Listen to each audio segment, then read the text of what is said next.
በፀሐይ በሚነድ ምድር ፒራሚዶች ጥላ ስር በአሮጌው ግብፅ ዘመን ሕዝብ ባርነት ተጨንቆ ነበር። ዓመታት ተከተሉ፣ ትውልድ ተቀየረ፣ ነገር ግን ሰንሰለቶቹ አልተፈቱም። ጩኸታቸው ወደ ሰማይ ወጣ፣ እግዚአብሔርም ሰማ። ከምድረ በዳ አንድ ሰው ተነሳ፣ ስሙ ሙሴ ነበር።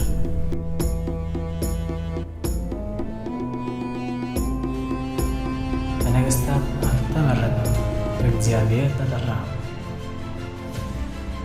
ከፈርዖን ፊት ቆመ፣ ሕዝቤን አሰናብት፣ መቅሰፍቶች መጡ።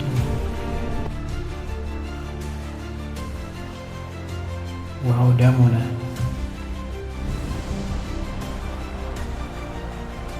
ጨለማ ምድርን ወረረ። በመጨረሻ ነፃነት ተሰጠ። ነገር ግን የንጉሡ ልብ ተለወጠ፣ ሰረገሎች ተንቀጠቀጡ፣ ሰራዊቱ ተከተለ።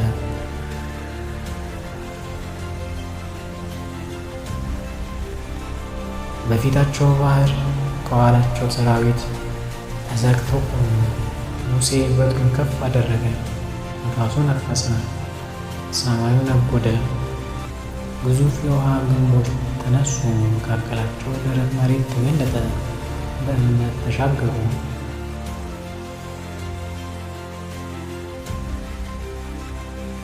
ፈርዖን ተከተላቸው። በዚህንም ጊዜ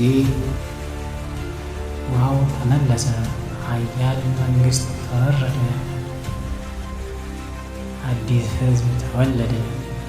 ይህ ታሪክ የመሸሽ ታሪክ አይደለም፣ የእምነት ድል ነው።